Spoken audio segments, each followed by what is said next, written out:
Okay. Hello. I was just testing some things. I'm thinking on just starting with a little bit of a thing. So hello. This is the usual live solutions with your lessons, with your questions. So I need to remind you of some things as usual.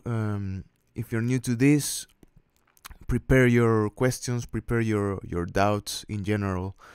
I'm going to try to answer most of them as I can read.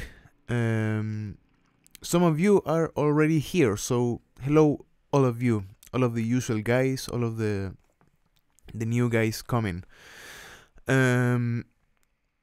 Remember, you have activated your super chat. You have a link for donations in the description if you want to. If you are kind enough to do one, you can actually ask a more detailed question all the time, no problem. I'll remind you to check out Patreon as usual. I'll remind you to go on Facebook, and I'll remind you whatever. What else? I don't remember. But that's it. It's been a week in which I've been preparing a lot of things for the coming month, starting probably next Monday. And yesterday I actually did a transcription stream in which we transcribe a really interesting song. Not that difficult to transcribe, but we had the opportunity to talk a lot about many things. So I'm waiting for you guys, waiting for your comments and whatever. Okay, show your face, show face. Yeah. If you wanna see my face, you can see it elsewhere. Really, you can go in the channel of the band, and I'm there showing my face. And you can actually see me in a. Yeah, go to the band channel if you want that. Really, I'm not gonna make myself the most important part in this channel, and that's the only reason. Okay, bass is the important thing here, music and your questions, and what else? What else do you want from me?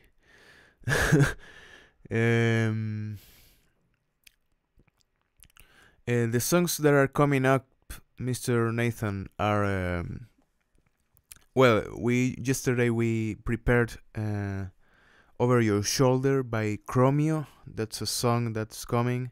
We have a Red Hot Chili Peppers song that I'm working on, pending song. It's called "Naked in the Rain." And we have a song by Mild High Club. It's a band that I've been really listening to. It's interesting, really nice tune. It's called Tessellation, if I remember correctly, and I think I have those three for coming weeks, and I have to work on many others, really. So let's begin with some questions. How do you set up your amp best for slapping? The lows, mids, and highs. Okay, usually when I have to remember, I have to actually write what I'm going to say, because then when this is uploaded, I go with timestamps, and that helps a lot. I hope you're liking that little timestamps I'm using after this gets uploaded. Okay, so let's talk a little bit about a slap EQ. Why not? Or maybe EQ in general for different styles. I don't know.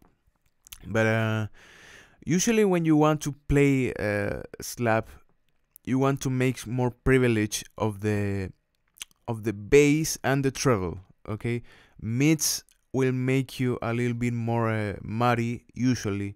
And usually with the mids you need some care and some context. For slapping, you usually want to make a snapping sound, and that will give you advantage if you go and raise some of the treble, really. And it also depends. Okay, usually when I'm using not quite fresh strings, most of the time I have to raise a lot of the treble, so I can compensate a little bit to get a little bit more into what it should sound with the snapping of the strings. You usually, when you have to think when you're making EQ in general, how can this sound make benefit of some EQ? Okay, you don't want to transform the sound. You want to enhance some of the characteristics of the same tone, really. So slap by its own physical qualities when you're doing this.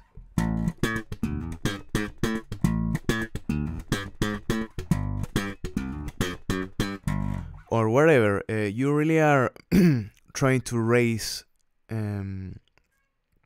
some of the percussive quality of the instrument, and that is in the attack, and the attack is mostly in treble. For bass, you have to,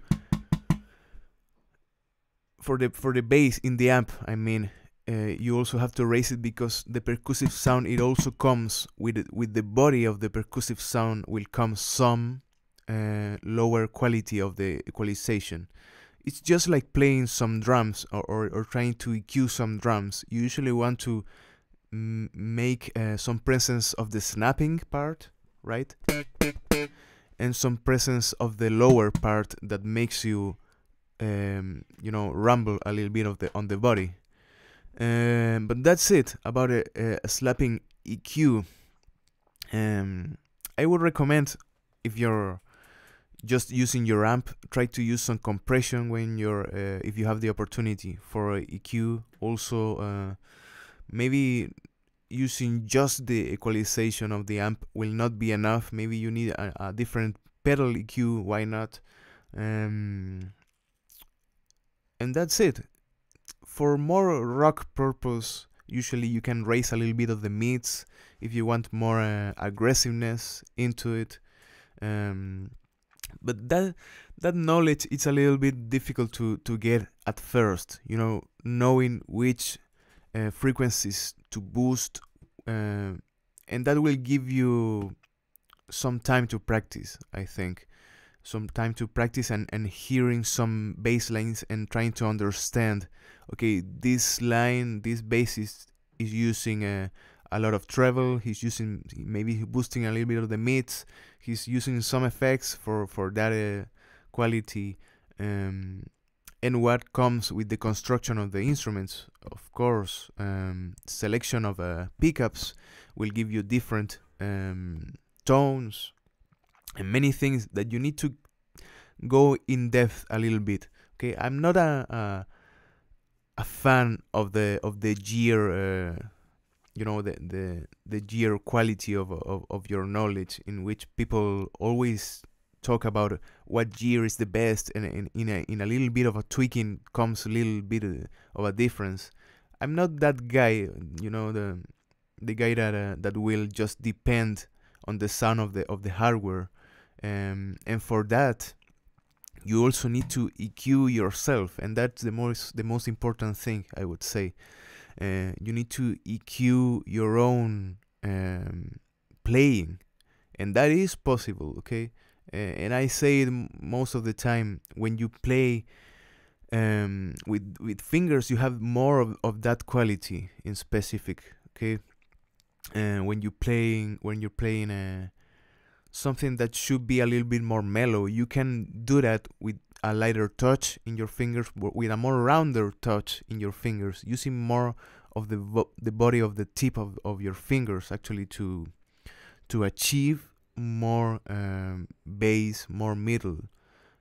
Playing in different parts of your bass will give you different equalization in one way or another, okay? If I'm playing this,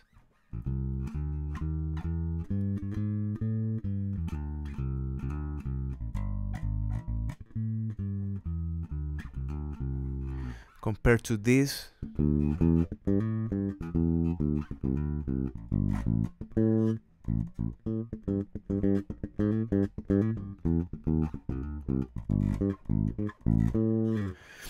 and compared to a more of a middle position, I don't know.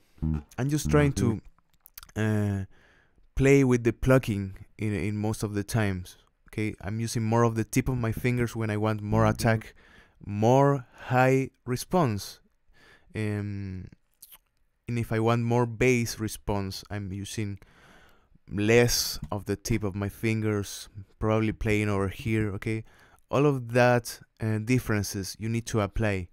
Okay, now I'm using just direct sound, and you can just play around with that with a lot of possibilities.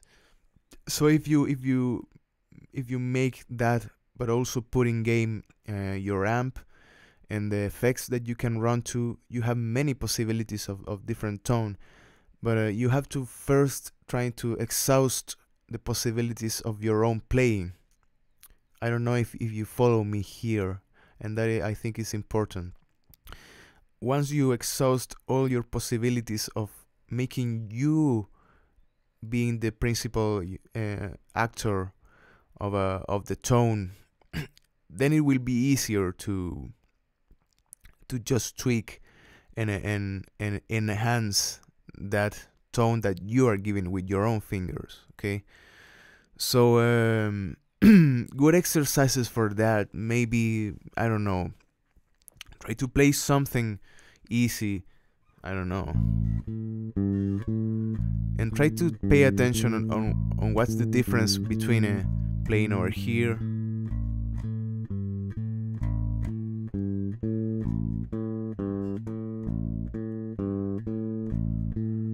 or lighter.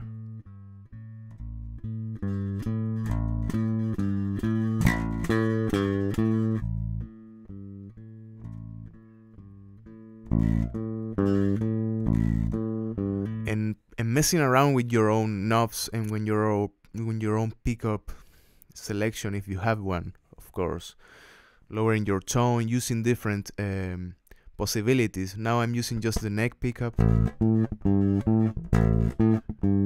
Now I'm switching to the other one.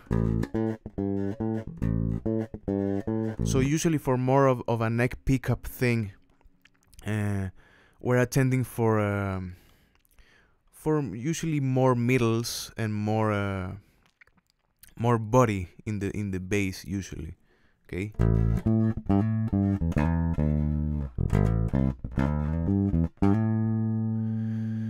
It's more suitable to play around this pickup, of course. And if I'm switching to the other one, it's more suitable for usually more of a percussive tone and more high mids, and very used, I would say, in jazz execution or something that needs more clarity in the notes.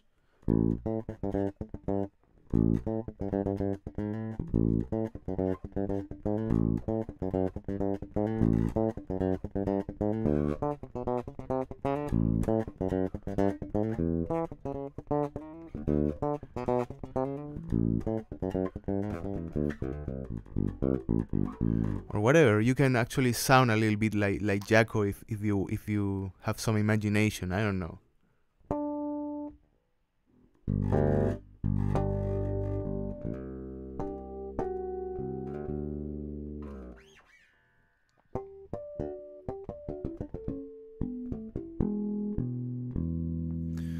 But yeah, try to play around with that first, and then go to your amps, then go to your own things. Okay, and there's a lot of possibilities with an instrument of this quality most of the time. An instrument that has a lot of touch of your own hands included into. When you're using a pick, you're a little bit limited of that. It's not a problem. It's not a thing that will give you a superiority over fingers, I would say. It's just a different tool.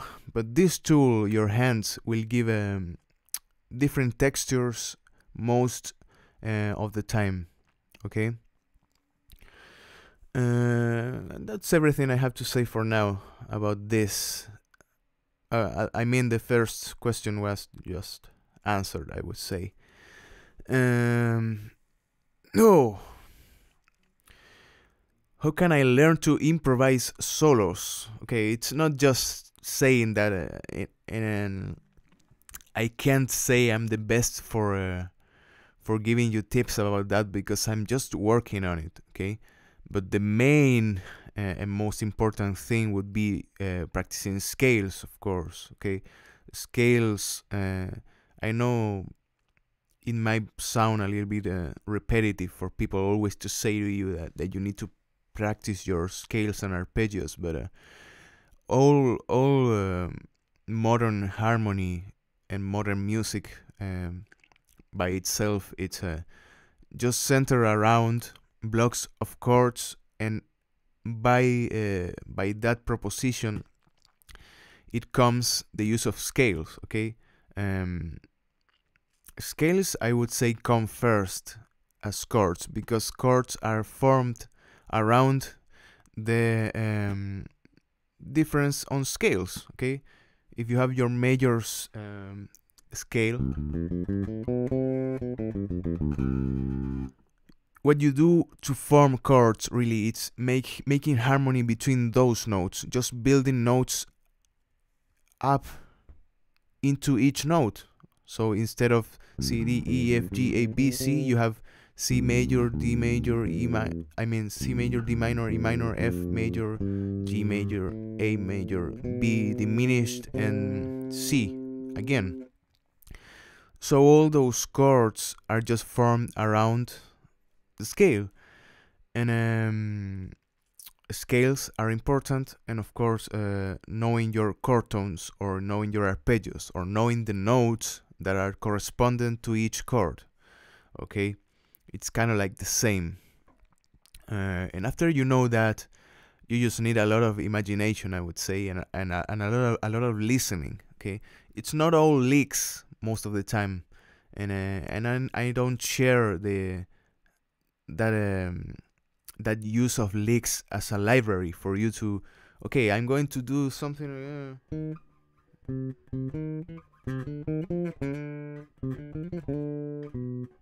something like that, or whatever lick that you have, that after a while you get a little bit tired of just using that for improvisation, and for that to be surpassed, you really need to get more and more knowledge and create more around chords, really, because chords are just the dominant composition tool after a long while, really. But it's not just about that.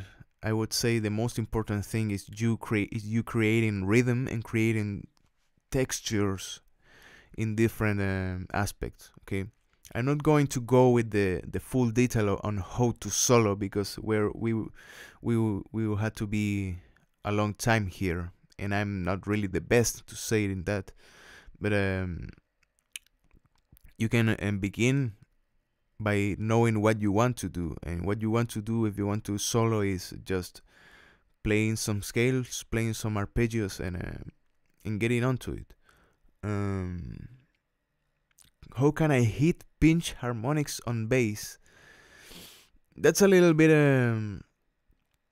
not of a bass thing to do, but you can actually do it if you have some practice on that. And there's some things that I can talk about, I would say. Okay, let's talk a little bit about harmonics, and we can round on this topic. So harmonics are just well, in a more strict sense, each note is composed by harmonics. What we're doing here when you're playing this is actually we're playing this note, but we're just muting some of the harmonics and letting some of them out. So when you play this G, you're actually hearing that harmonic, but it's just covered by other harmonics that you cover with your finger while you're doing this. Okay, that's a more simple way to understand it. Okay, harmonics and the harmonic series are just different pure tone notes that conform a full note. Okay, so a note like this, G, is not only G, it's G, and it's the octave, and it's the fifth, and then again I don't know the full series of harmonics, but you need to understand that, and it was really interesting for me when I tried to understand that each note that you're hearing, it's more than one note, really. It's more than one frequency. It's different frequencies at different intensities, just playing at the same time. So for that, for you to understand that, there's harmonics all the way. The most, I would say, easy harmonic is just playing on a different fret, like the 12th fret, for example. If you play your G and just lay your finger a little bit into it, but not fully, not to create a note. You just have to place it and then release, you will find your harmonics. In the 12th fret, you have a lot of presence of harmonics. 5th, 7th, 9th, a little bit less, and over here, less.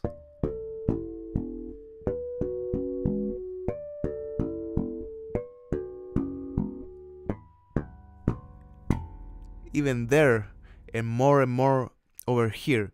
The less space you have for the string, more harmonic richness you will have instead of over here.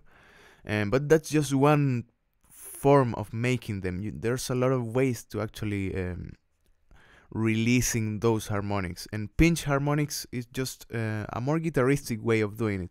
Usually guitarists go and with the side of the thumb, they play the string and then kind of like play it, and at the same time mute a little bit of the harmonics with your thumb. So you go and you do something like that, right? And with distortion sounds great and whatever. It will not sound that great in bass like that, but you can apply it into slap. I've seen someone, I don't remember, doing something like this. It's a little bit difficult. There it is. So what you're doing is you're playing a popping sound, and then with the palm of your finger you're actually muting a little bit of the harmonics and letting some of them out.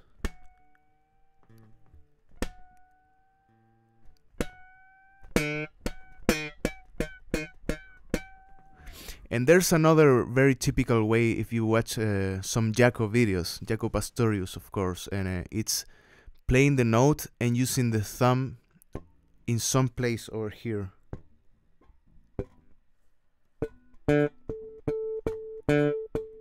To create some harmonics.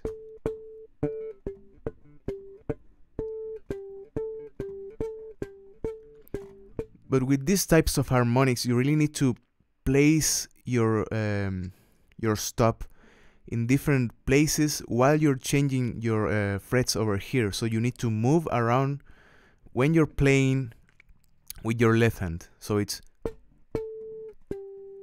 you need to find the place, the correct place in which a different harmonic is placed. Okay, it's not just in whatever part. You need to take care of the note to create the same octave actually. So it's, there it is.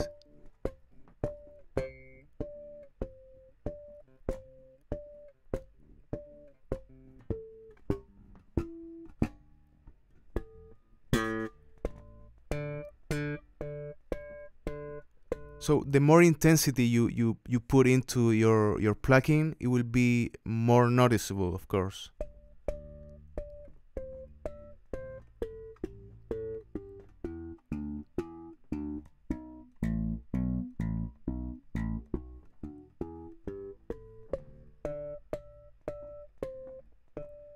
Something like that. It's a little bit difficult actually to get it, and there's more ways. I remember you can actually tap a little bit and create something like this. If you tap in the same octave, you always need to remember that in the 12th fret, frets will repeat, right? In the 12th fret you have your open strings again. So if you play like maybe, you know, I don't know, a D over here, but instead of playing it, you tap in the octave of the same string over here.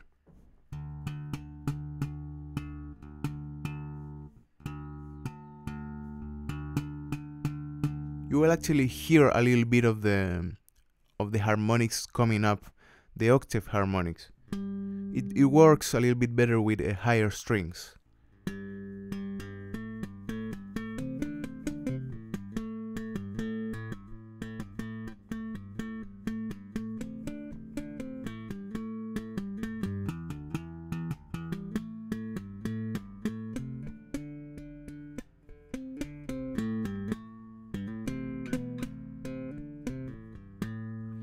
okay.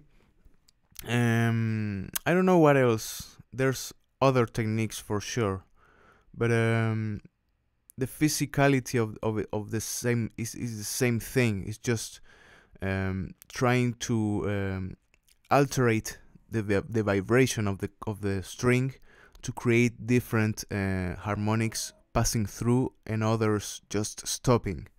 Okay. And then the ones that I most like, of course, are these ones.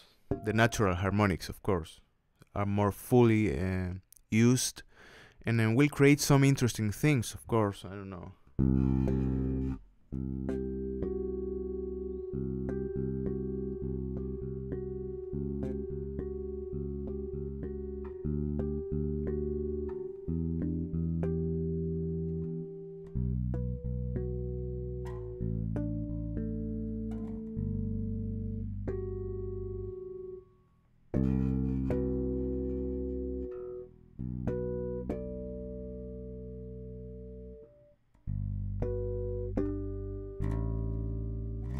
And whatever, okay?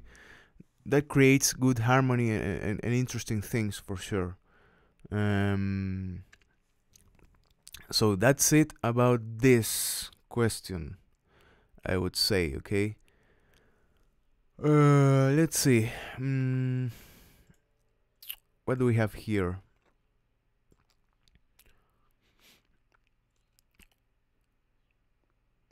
A lot of conversation, yeah, why not? Yeah, harmonics pop out on bass with distortion. It's really hard to get the harmonics on Rage Against the Machine. Usually when you're trying to boost your sound, it will be more easy to get those harmonics. To be honest, I don't have a real favorite artist or bass player. It's more that I like a style than a specific artist. But of course, I try to learn from Flea, etc. And remember, that's an interesting opinion over there, and I share it most of the time. If you know me, I don't talk about favorites. I just go around with what music I like, and I try to be open to whatever's music that comes to me, and also try to be critic about whatever music comes. Okay, I usually first hear with a lot of heart, a lot of passion, and for the second or maybe the third listening, I go and try to make a critique about it, even if I like it a lot and I can't find anything. There's always something you can learn by just trying to analyze something and not being destructive. That doesn't mean that, okay?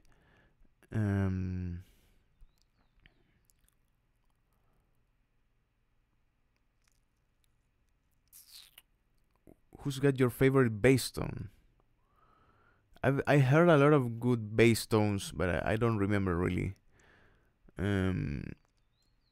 about how many of them I liked. But I've heard some really good bass tones, and most of the time depends on the player. Actually, it really depends.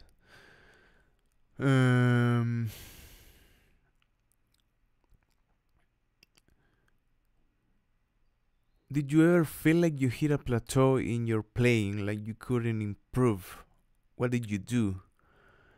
I gotta say, usually I don't feel like that because I always have to do something, and that is the thing that most musicians, I would say, that are trying to learn, they're most of the time getting unmotivated because they don't know what to do with their instrument. They don't know how to go in more miles on front of the instrument.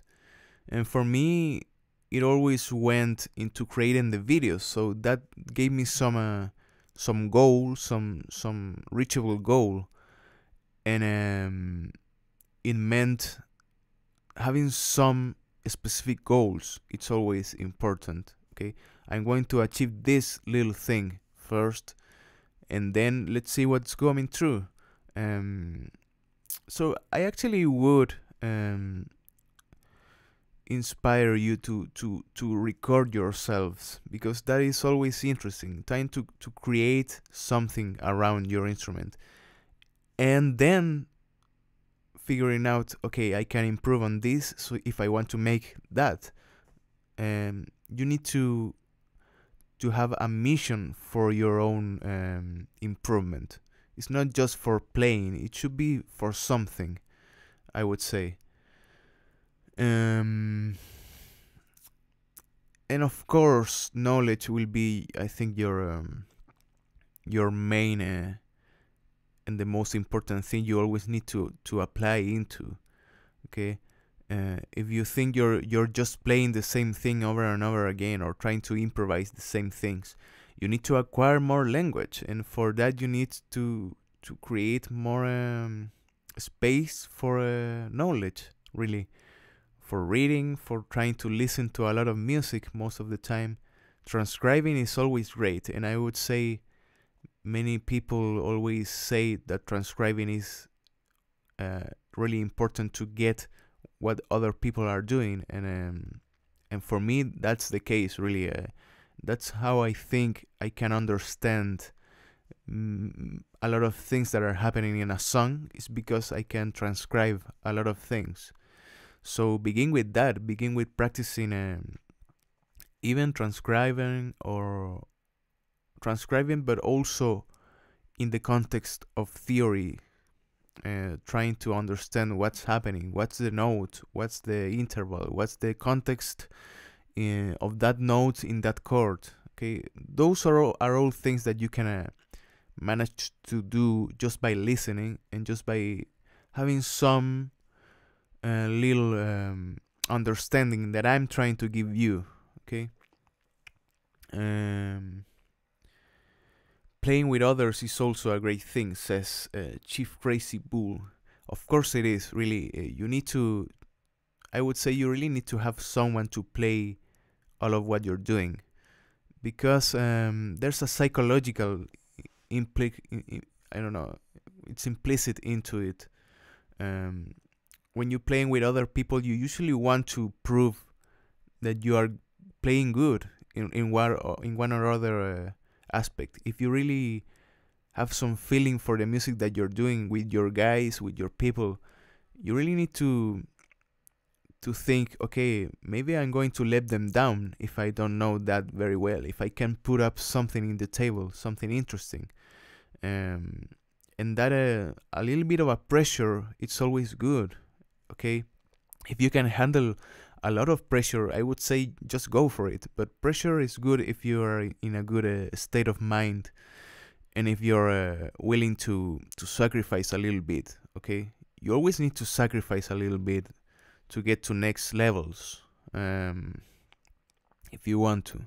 Okay, and that means everything, really. Do you live in tone wood theory?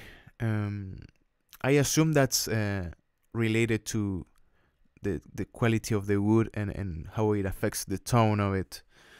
And as I said, I'm not the best guy for discussing, okay, this type of thing will give you a different sound, and it's too noticeable, and whatever. I'm not like that most of the time, and I know there's a lot of knowledge in there for sure, but I'm not really attracted to thinking, okay, I need to buy this because this will really improve my tone. And I'm trying to prove that with this instrument. Okay, this instrument, maybe I had luck having it, because I think it's a really relatable instrument, and it has a lot of capabilities in itself. But I'm pretty sure that if someone else tried to play this, it might not sound as I'm playing it, and maybe it would be better, or maybe it would be worse. I don't know, but when people say to you that tone is in your fingers, for bass, I think it's really, really applied. Okay, and I've seen it in action. Okay, it really depends on your type of playing. It probably has some quality, the wood, for sure. I mean, all of this is vibrating with your signal, even if a microphone is just picking up the signal, all of this is vibrating. Even your strings, your wood, your own body is vibrating around the sound, so it might have some implication. I don't get mad about it, okay? I just go with what I have most of the time, and that's just me, I would say. I don't know.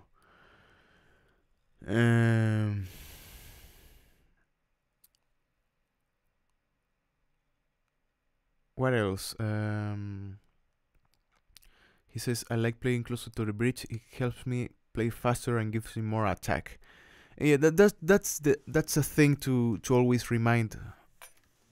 When you're trying to play next to the bridge, you have a little bit more tension, and that allows you to travel a little bit faster with your fingers. Okay, you will have a little bit more issues if you're playing over here, because strings are bouncing too much, and you need to kind of like stop them or make them part of your sound. Okay, that's why you see, I don't know, Mr. Geezer from Black Sabbath. He's usually playing here and with a lot of attack, and that gives you a lot of rebound and a lot of aggression into your playing, you know.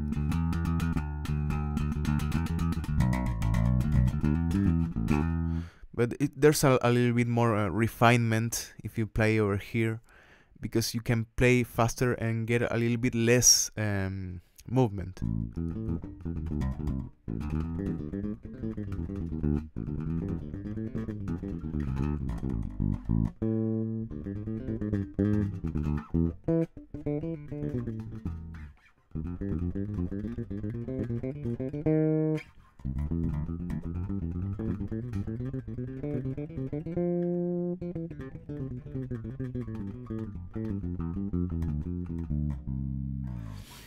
So you have a more of a study recommendation would be trying to play over here, just to get more of the easiness that it comes to playing over here. But you need to really confront yourself with all of the positions, because of what I just said earlier.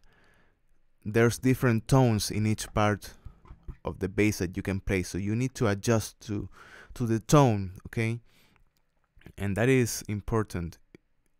If you think your tone is out of context, you need to do something about that. Okay, not with all bands and with all music playing over here will be correct. Okay.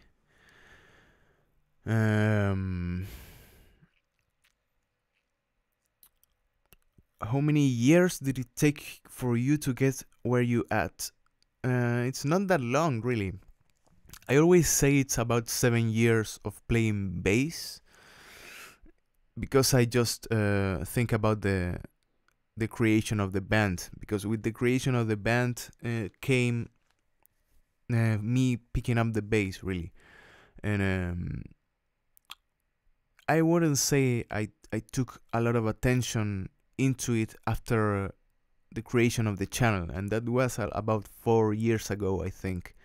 So for 4 years I've been playing almost every day, and I think that gives you it has to do something with you, okay? And that's why I always recommend to beginners to try to play every day, because that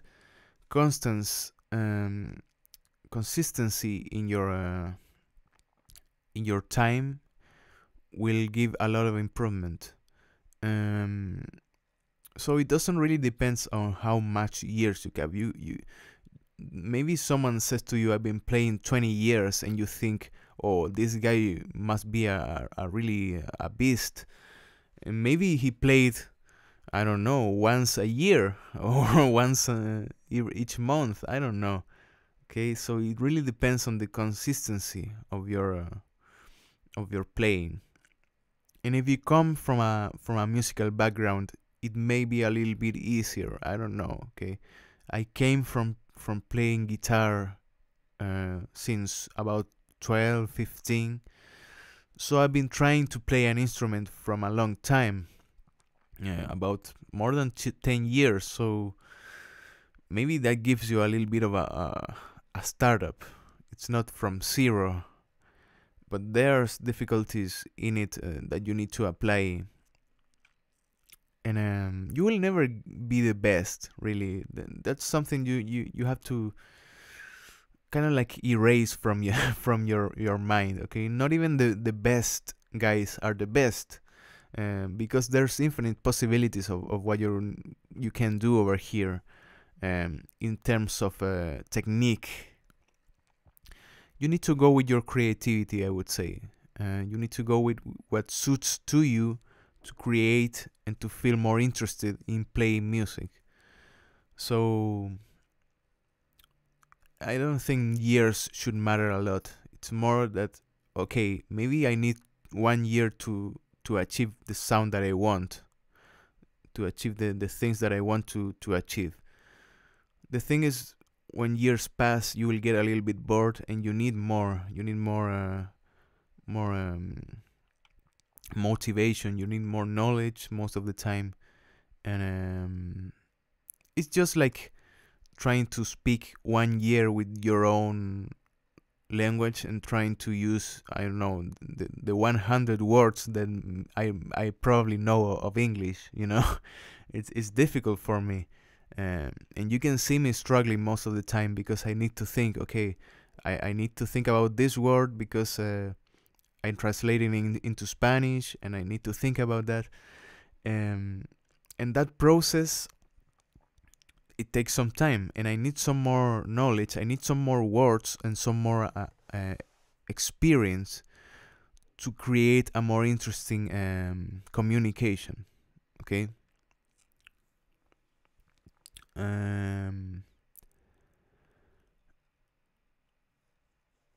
Can someone learn playing bass without studying notes? Of course you can. You can just think about this as a stick with strings and just playing, and that wouldn't be bad. Okay, many people always try to create like an elitist thought, confronting the knowledge in itself. Just not because you have your role attached into just playing, I don't know, roots, and you don't even know the name of that note, and you just know it goes well with the whole band. It's great. I mean, when people achieve knowledge without getting into the study, it's even more impressive for me. Okay, when you hear a rock song from a band that you know they didn't study this shit, and they sound really complex, it's interesting for me. How do they get to that process? It's just by hearing, just by playing a lot. Okay, so there's a lot of effort over there. The thing with bass in itself, and I really think for you to really become an interesting bassist, you really need some knowledge. Okay, in my opinion, of course.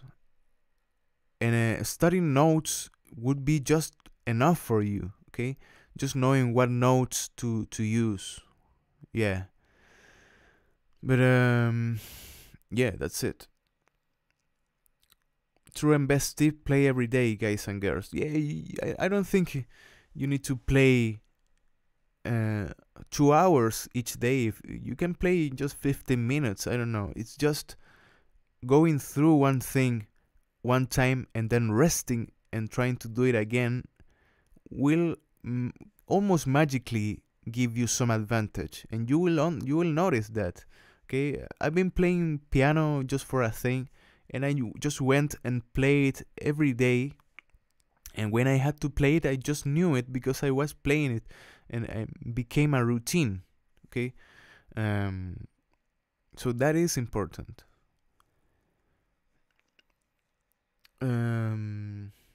I play for 6 months almost every day, before 4 years, guitar with just like the guy said, me.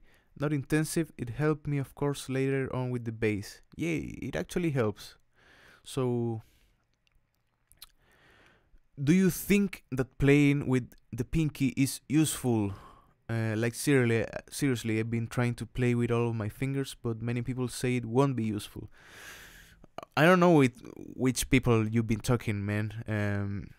But I always that's my critique about that, and I'm always going to say some things about Mr. Pinky, because if you have four fingers, is for a reason, really, and there's some things that I can prove to you will sound and will be better executed and more easily executed if you begin to use your little finger. Okay. So for example, your whole hand, if you place it, between frets, you will get that the most comfortable position involves your index in one fret and then skipping one, and your pinky goes into the next one. And this is the usual octave or closed position of your hand. And that suits just naturally if you play with your index in the lower octave and your pinky in the higher octave, okay? If you do it like this, you're already having bad position. Okay, you're already having some tension that you need to maybe figure out how to counterattack. But the most natural position will be just doing this. And for bass, the octave is just essential. The closed position is essential, and that implies using your little finger, really. So that's just one argument about it. But with your open positions, something like this, I don't know. I can't even think about playing this scale, a C open scale beginning with first finger. Just not using this finger.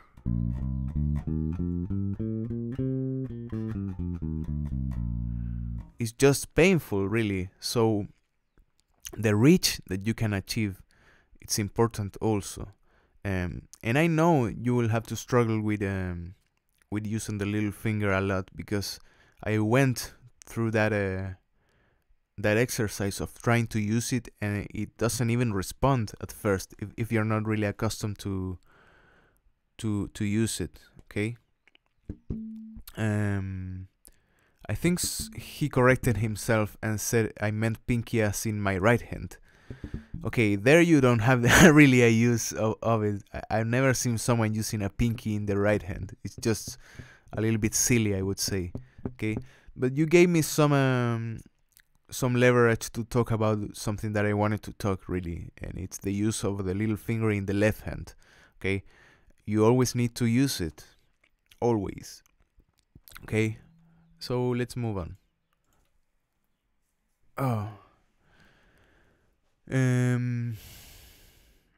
Can you show us that Les Paul in the back? Yeah, sure. It's actually not a really expensive guitar. It's the brand, it's Fred Stevens, and it's just a guitar that I bought for necessity of having a guitar, because I didn't have one. But I really like the sound of the Les Paul in construction itself, and I like the style of it. I think it's a nice guitar for rhythm most of the time, and for solo, yeah, why not? You have many good guitarists using just this guitar, and I really like it.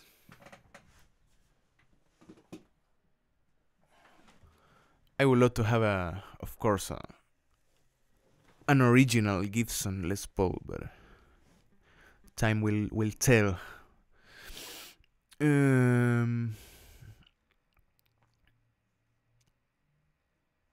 You gotta keep your right hand pinky straight to look like Cliff and kick ass.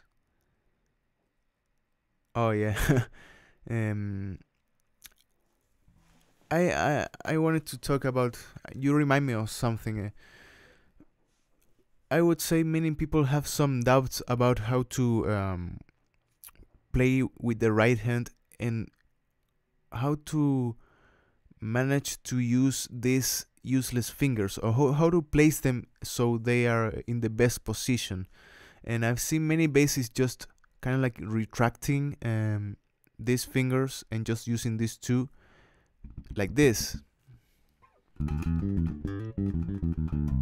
And for me, really, I'm not really accustomed to do that. Just playing with my fingers retracted like that. It feels a little bit more like I'm applying a little bit of tension in my hand. So I just let them go. Actually, I just let them go, but I'm not making them straight. I'm not doing something like this, because that makes me also a little bit more tense. I'm just not thinking about them and letting them just fold like they used to when you have your hand in rest, really. Okay, so they will move if I'm playing like this. They will move, but I'm not thinking about moving them. It's just my tendons working, really.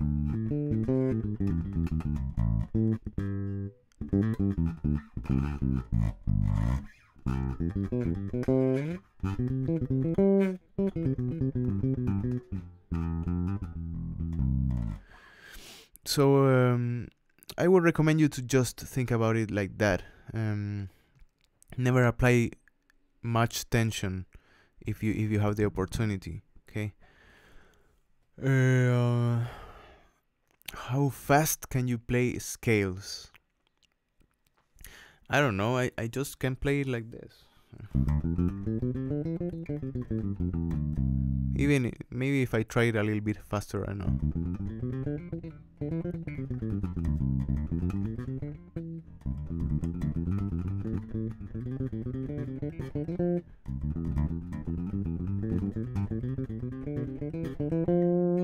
But I'm not really most of the time aiming to play faster and faster. I don't know if that was a thing when I was playing guitar. I remember I was just really obsessed with playing fast things, as we all are when we're playing whatever instrument when we're a little bit younger, I would say. You just want to play fast, and that is the way for you to show people that you can play. And after a while, I don't know. I think you just switch a little bit in understanding that the best way to show that you can play is creating good harmony, creating interesting things that show that you care about the knowledge that you're applying. Okay, most than having just good speed and technique. I have to have a little bit of speed and technique because I need to play a lot of things. So I usually have to prepare for that a lot. But you can see, I would say, with the most difficult technical covers that I've been putting up, especially in the beginning, they weren't the best, I would say, because that takes a lot of time that most of the time I don't have, really. So practicing and practicing, that may take some time, especially to get into speed. But I don't know what advice to tell you about that. It's just try to play slower. If you want to play faster, just always play slower and slower.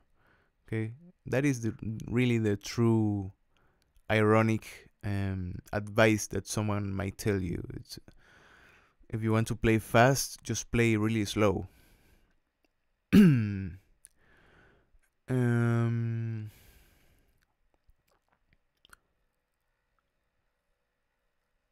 I honestly think that playing with your right pinky might help, at least to maintain a natural position at playing.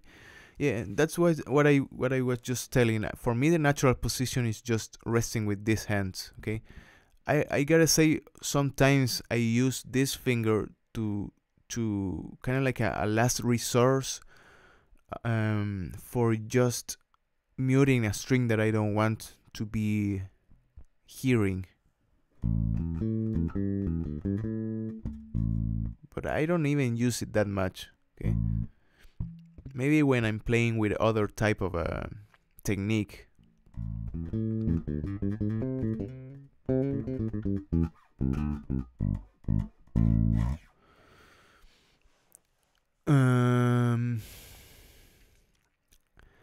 How do I use scale after I learn it? That is a really interesting thing to think about, because many people kind of like they have a teacher and they say, okay, let's play the scale, and they just have that knowledge and they never apply it really. And especially in bass, even if you are constructing a bass line or whatever, you need to be a little bit always aware of the scale, because scale and chord they're just two things, but they are just one really. They are really together in this. So let me put an example. I don't know. Let's think about some chords. If I'm playing a C major, then I'm playing, I don't know, D minor.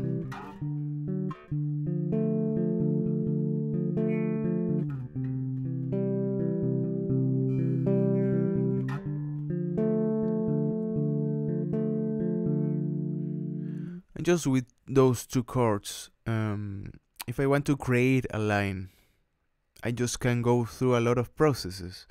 I just can go and play the root of it, the name of the chord. I just can play C,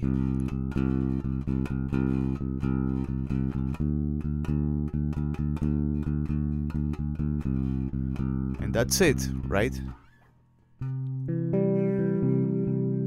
I'm just supporting the root.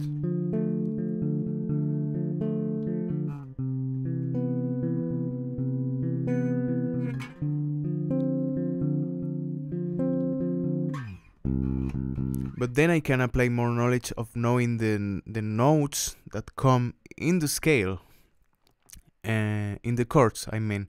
So if you have a C major chord, you have a C, E, and G, and you can play those three notes to create more and more different opportunities to create bass lines. So you have your root, your fifth, and the octave of the same root. Or you can have the root, the third, the fifth.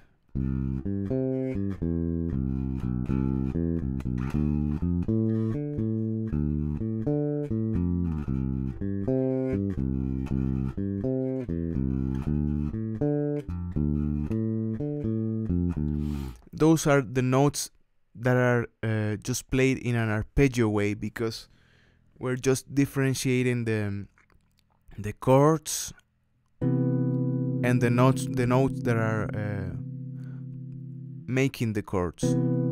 C, E, G. Sorry, I just played with a seventh. C, E, G, or D, F, A. And for that, I have more knowledge now that of how I'm using the harmony to create different lines. Now I can use what it's called passing notes also. So passing notes are notes that are not really in the both chords, but you can use them to pass through most of the time chromatically. You can do something like this.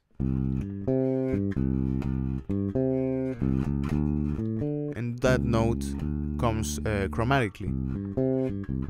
But most importantly, you can use scales to create more tensions, and you can actually go around with a lot of notes just by knowing in which context we are. So if we're playing C major and then D minor, it's very probable that we're in C major, and just because we started with C, and D minor is the second grade of the scale of C major. Knowing that, you can use C major scale in C. So you can actually play all of those notes in a C major chord.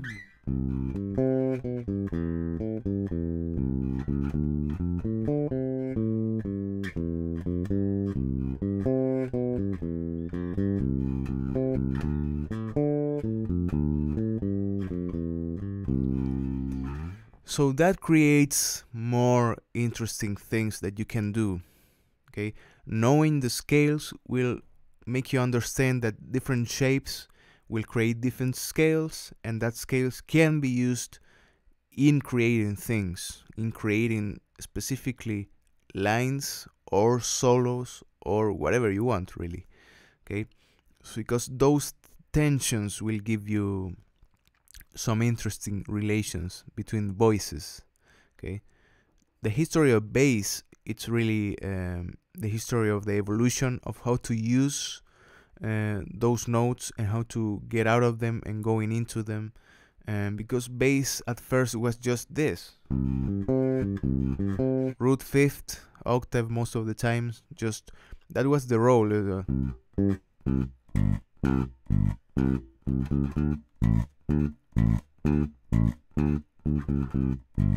You know, and that was enough. But then you wanted to go more into it and more and more. And for that you need, again, scales. You need to know the context of it, what keys are. You need to know the circle of fifths. You need to know modes now, because modes are really the hot thing. I mean, the later, I don't know, 40 years, I don't know. Everyone is using them, and many other things. And I would say, as long as music evolves, theory will get more into even popular music. So you need to kind of like get in touch with it, if you want it or not.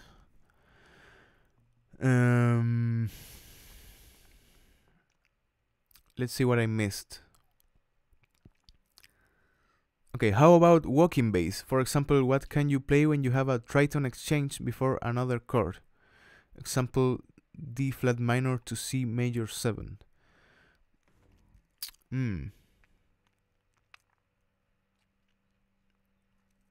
What do you mean? What do you mean by tritone exchange?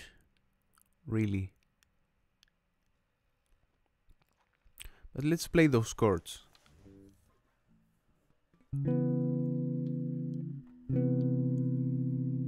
D flat minor, or like this.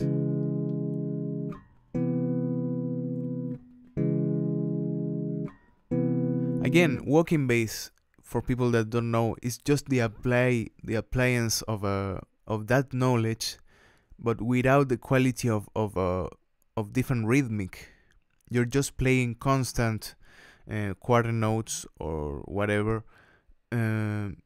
So you're constant rhythmically, but you need to know more of how to make that interesting by selecting different notes that are or aren't in the chord and are always related to the things that I just mentioned. So I'm going to wait for more information about that question, I would say. Can you give some advice about string skipping, in particular with a plectrum? Yeah, why not? I just forgot to write all of these things that I've been saying. Sorry. But let's go back to it. String skipping.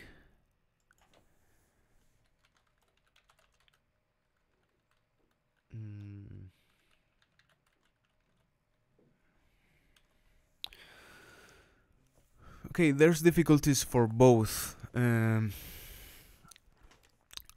With a pick, it's always difficult to just doing something like this, you know, getting and not playing that notes in the middle or even there.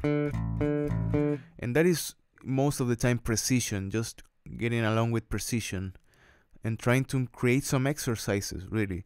For me, the best exercise for string skipping would be trying to make the usual warm-up exercise I give you is just doing something like this, right?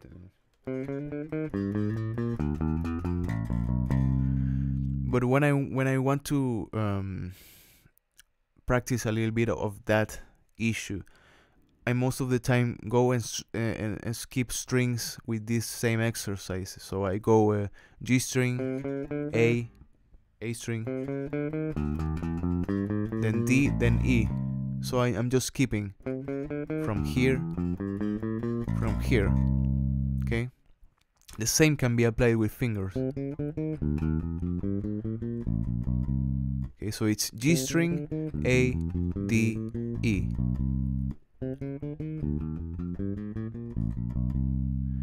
And then you can go down or up, and I think it works a lot for me.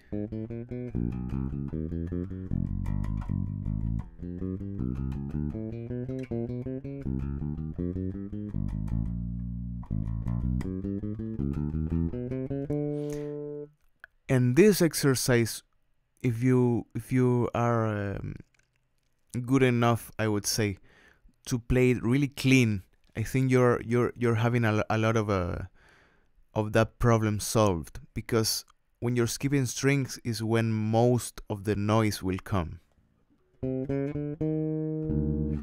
I'm going to try to play this same exercise, but trying not to do anything about muting undesired notes. It maybe sounds something like this.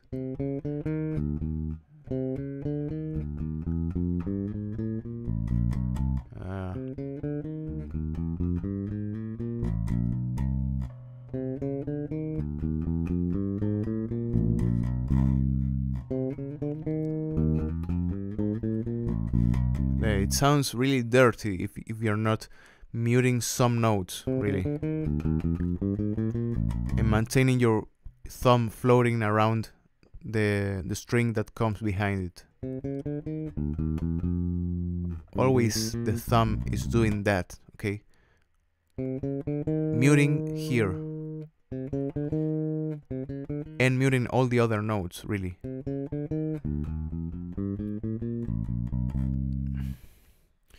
That's kind of like an exercise that helps for me into skipping strings, and you can make it even more exaggerated if you go with just G onto E.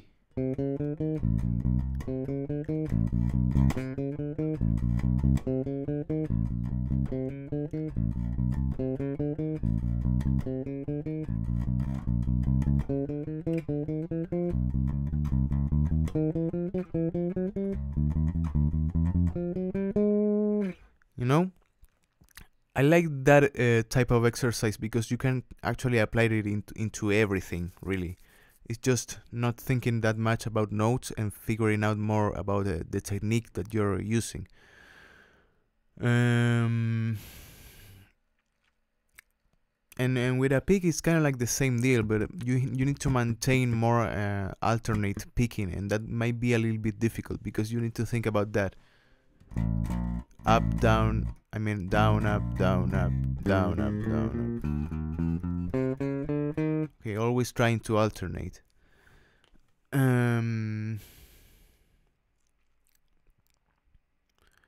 floating thumb, it's always yeah, I think that's the name of the technique, and it's really important for me to apply. I can't even play with just the thumb anchored over here.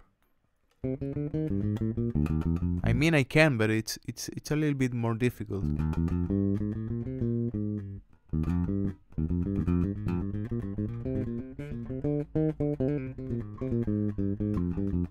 And I have some old method of how to play bass, and they actually don't talk about the floating thumb. They just say play it like this and just go.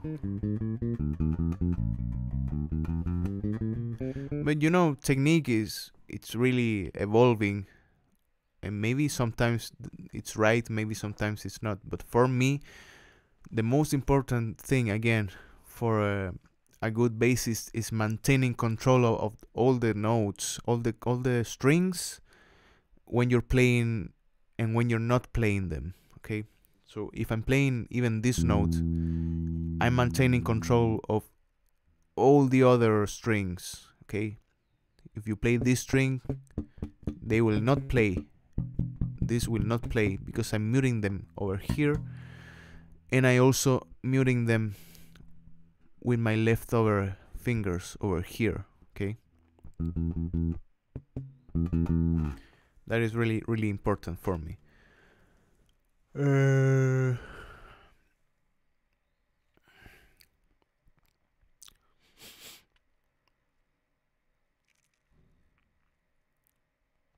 En español, mañana intentaré hacer un stream, por si acaso. Por eso no estoy respondiendo mucho en español. Espero poder hacerlo. How are we doing? I think we're done. What do you say?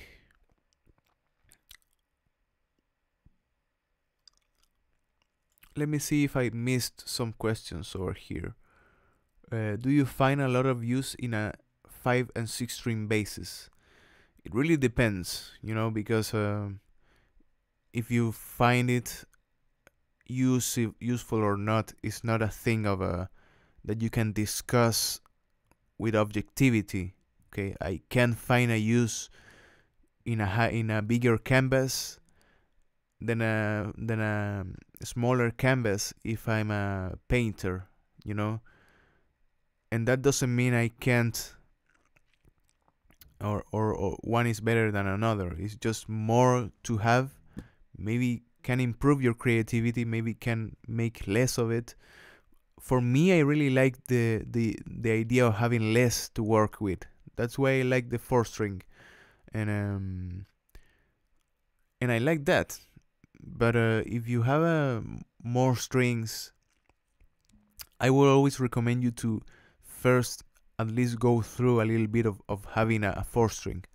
Then maybe you will appreciate having more language and more opportunities to create lower tones or higher melodies for a 5 or a 6 string. You know, I don't have nothing against it, really.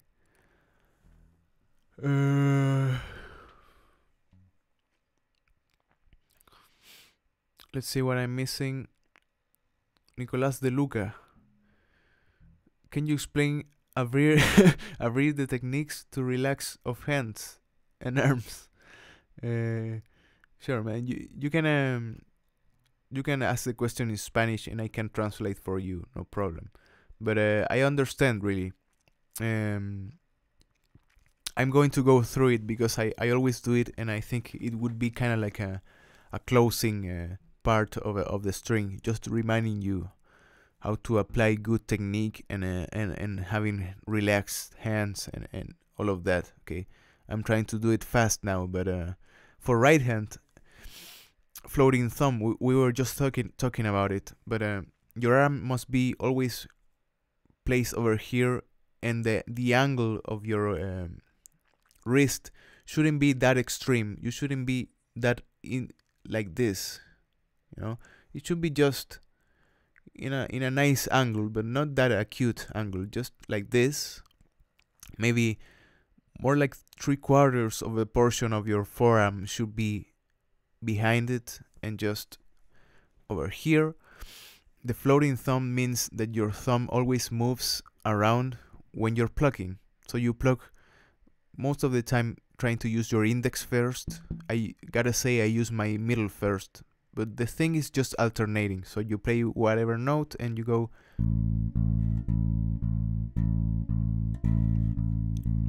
So each time you play, the finger retracts itself into one point, and that point is made by your thumb. okay? So all of your fingers always retract into your thumb, and they actually touch your thumb. If you go around with this note, it's the same thing, but now the fingers stop in the string. So they play, pluck, and they stop.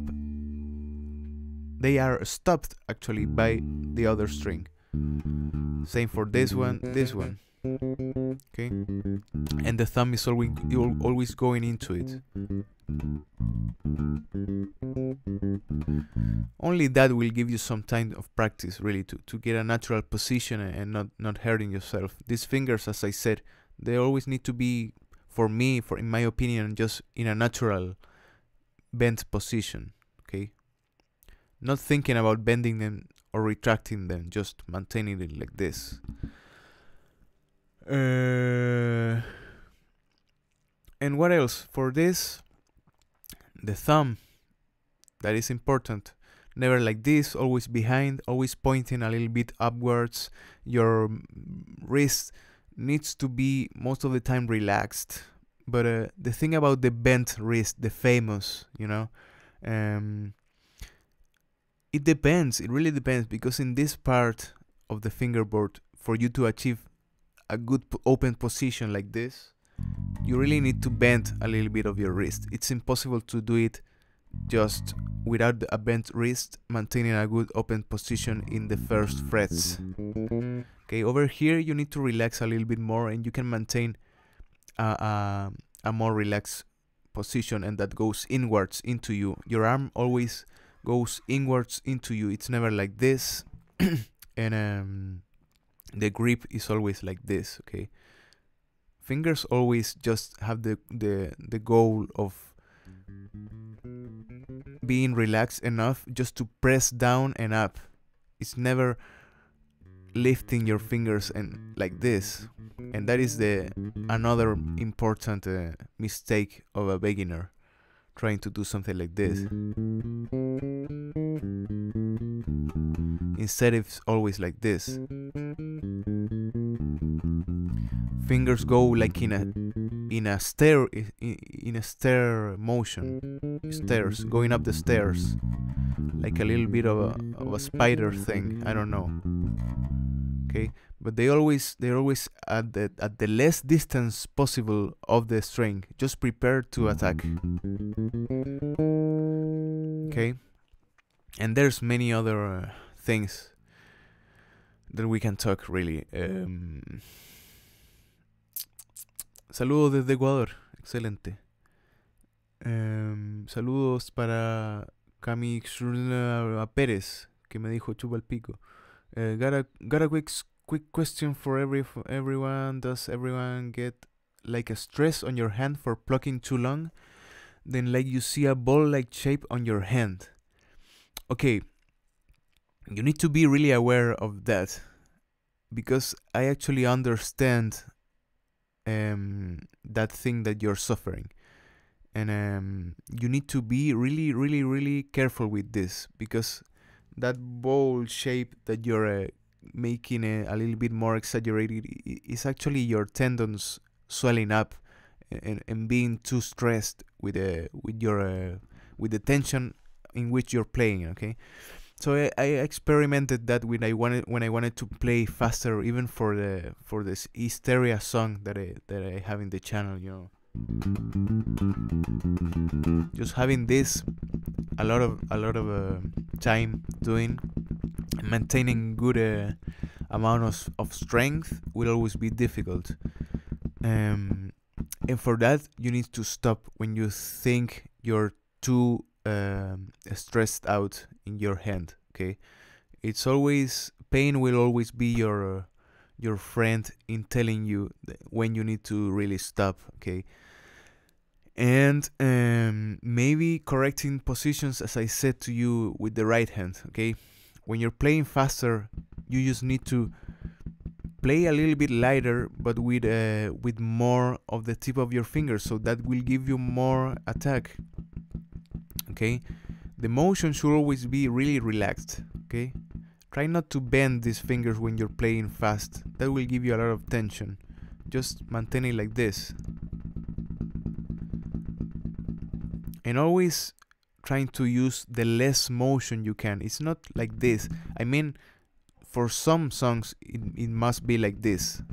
Because you need to play into it and percutting and making percussion. But even for that type of playing, it's never you're never getting tense doing it. It's just bouncing up and down.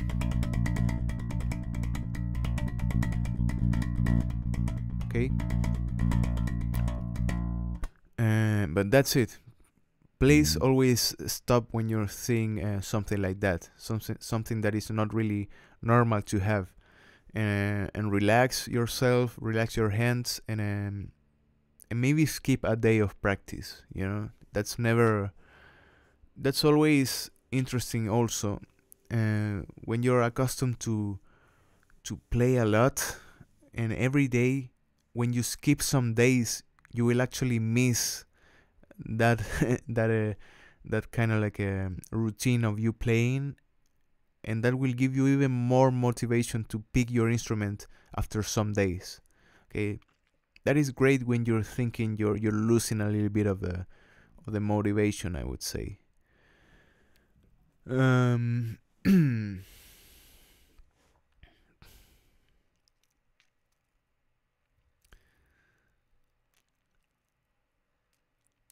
Do you prefer active bass or passive bass, in your opinion?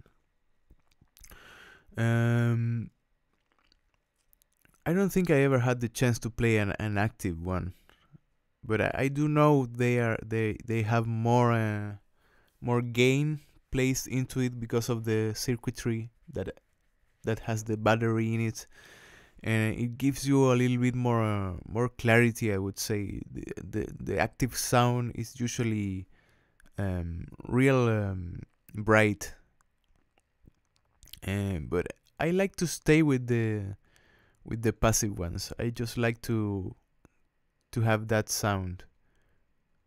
The vintage sound in itself, it's always interesting for me, you know. And the sound of the jazz bass in itself, I think is the sound that probably will I don't know, it will make more sense to me throughout my whole career, because I just raised myself playing the jazz bass sound. This is a jazz bass sound. J pickups is a jazz bass style instrument, even if it's not. So maybe I will always identify with that type of passive J pickup sound. I don't know. That is the thing about that I don't really like when people talk too much about gear and those things, because they think most of the time that they have more property to say to you what sound suits best for whatever thing. Okay, the sound itself, it's really personal. It's a really personal thing. Your own sound. It should be, because it's a creative process. It's not a technical process. Okay, all of those things are tools for you to create better sound, but in a creative, artistic manner. Okay, so go with your sound. If you're not happy with it, you can do something about it. But if you're happy with it, it shouldn't matter if it is better or worse than any other thing, or cheaper or whatever.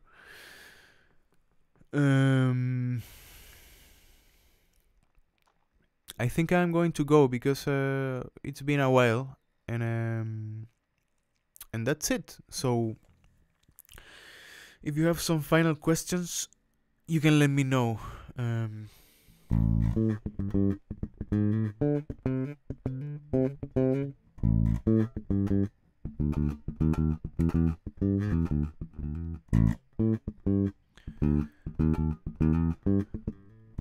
I'm actually studying on a little book that I'm actually having some classes from a really great bassist, and we're studying a book called, I don't remember. It's something related to chord tones, but it's a guy called Jeff Berling.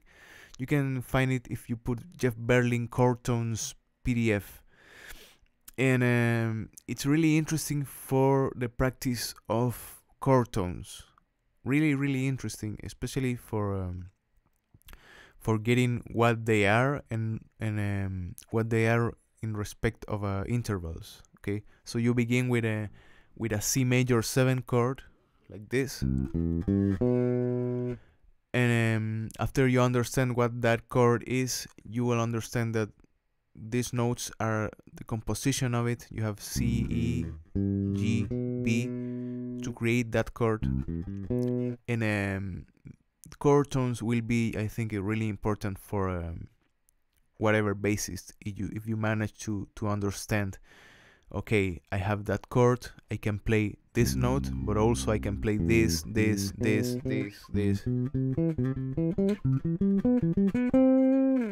All those notes will be part of my arsenal of doing things.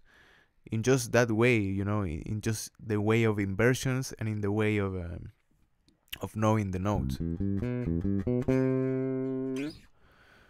And it's a good exercise also. So I recommend you to check out that thing.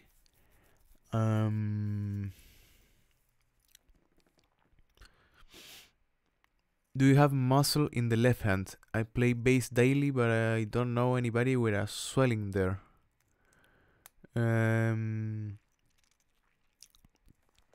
I would say your forearms get a little bit tense in a muscular way, but with the hands itself, it's more like being elastic, I would say.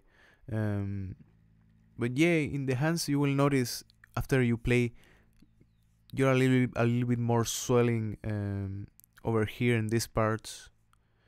Your whole hand gets a little bit more tonified, I would say, if you play a lot, especially if you go over the independence of your fingers. Actually, a little stupid thing that you can get is that you can actually lift just this finger without having the other ones lift at the same time, and that will give you some independence also to practice. Just having this finger moving but this one not, it's a little bit difficult, but you can actually achieve it, and actually will give you some idea of what is finger independence if you apply it over here. What else to finish? When will the band release the first album? I don't really know. I don't feel prepared to throw an interesting album, because I need to work on my mixing skills, on the skills of the band, and many other things. Okay. The chord tone system book, I don't remember if that's the name. Yeah, it's I think yeah, it's something like that. The really practical chord tone system by Jeff Beck. If it calls like that, I don't remember. Jeff, I'm just searching. Jeff Berling, sorry, Jeff Berling, chord tone system PDF. That is interesting book to have, really. Okay, guys, what else?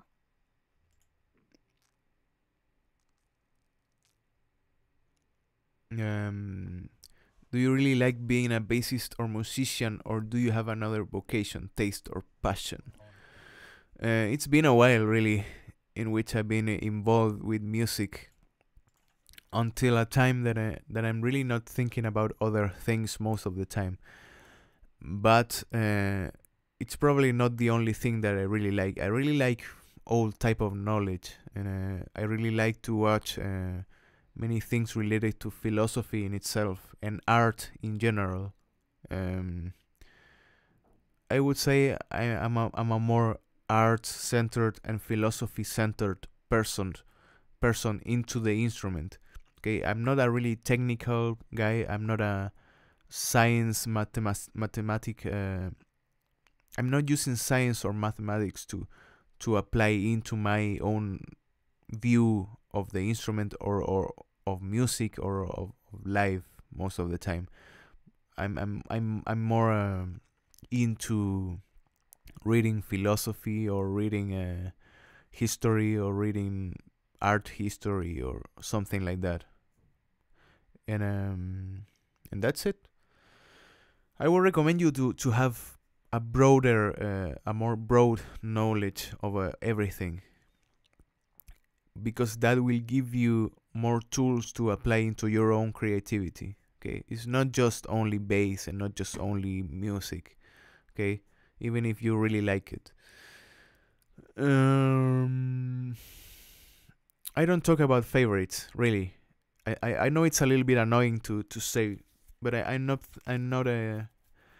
It's not that I think I'm better than you or something like that. It's just that I don't have favorites because I just listen to so much music every day. I don't listen to the same things from one day to another, and I just see influences as one, and I like that, to think about the influence of bass in music in general. Okay,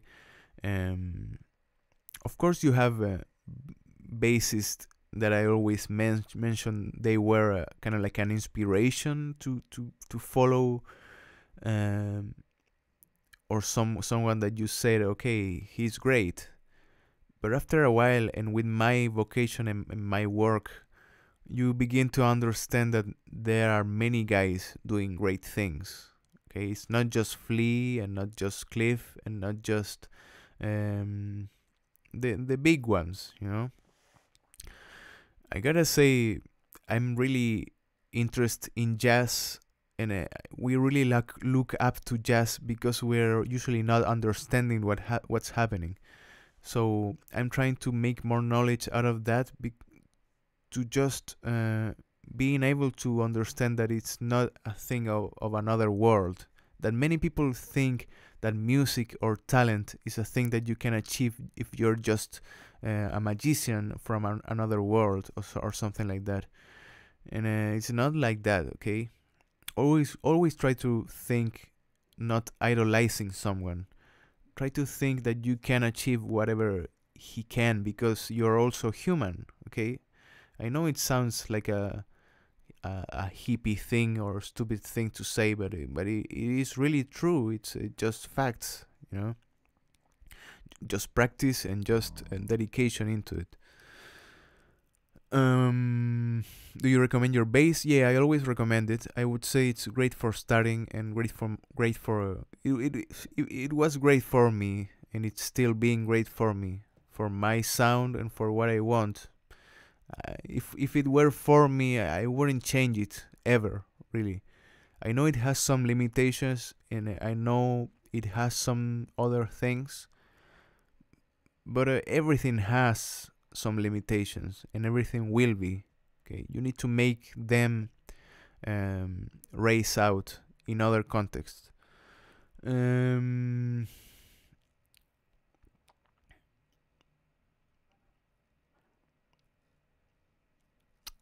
Are there any drum covers coming soon? No, sorry, Plato, but no, I'm not working on it because it's been too much of a deal on bass covers. I really need to work on many other things related to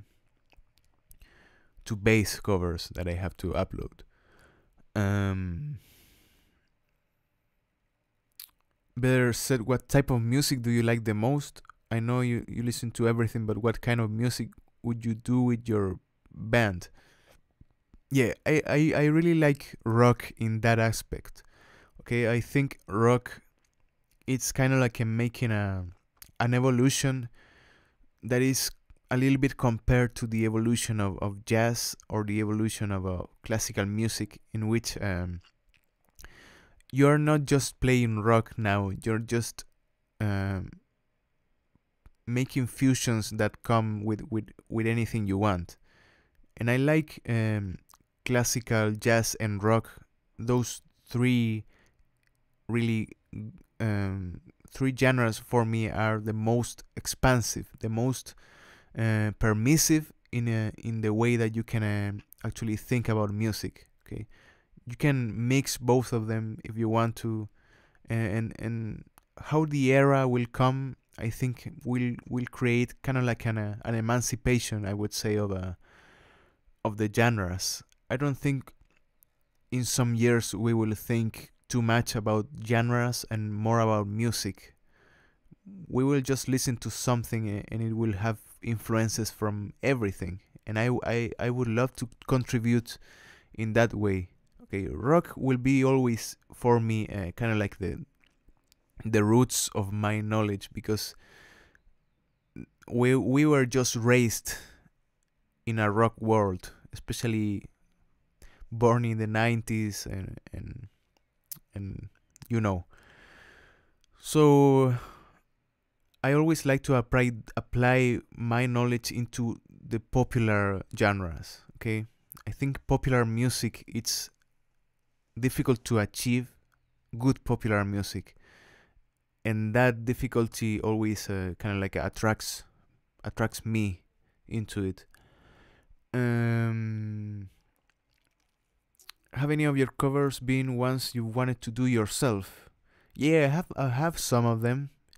Most of them at the beginning were just the ones that I wanted to do by myself. And now I just pick something that I can just transcribe in a while and I will play it, for sure. But most of the time I like the idea of listening to you guys. And being in service of listening to a lot of music, it always opens your frontiers. Because if it were for me, probably I would just listen to the things that I want. But I don't just want to listen to the thing that I like or want. I also want to create myself some background of knowledge, and for that you also need to listen to music that you may not like, and music that you may have something against even. Okay, that will give you making good critic about anything. It also implies listening to things or doing things that you don't like. Stranger Things theme bass. I would love to. I don't know. It's kind of like an arpeggio, right?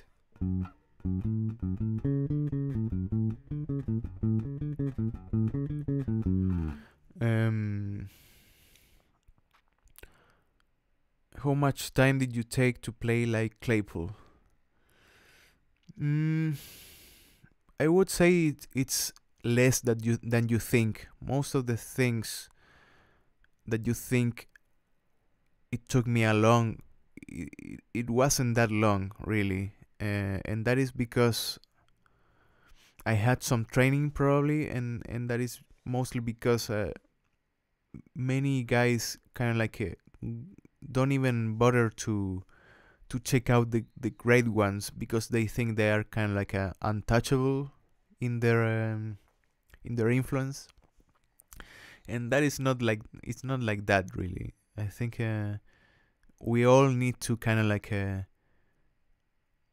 take our artist into the ground, into our own level. Okay, we don't have to look up to whatever artist, and that is something that I really like is happening with this generation of music. We see artists, I don't know, like the guys who play rock now. I'm thinking of Mac DeMarco or some guys like that, or some musicians that are coming from the internet, or some musicians that are coming from the new era of communications, and they don't think about themselves as rock stars in the 90s or 80s way. And I really like that level of ground that you can achieve that music, and It's not something that wants to be on top of you. I don't know if you understand me there.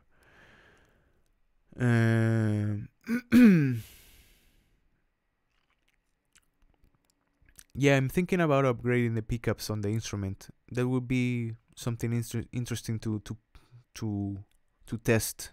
Why not?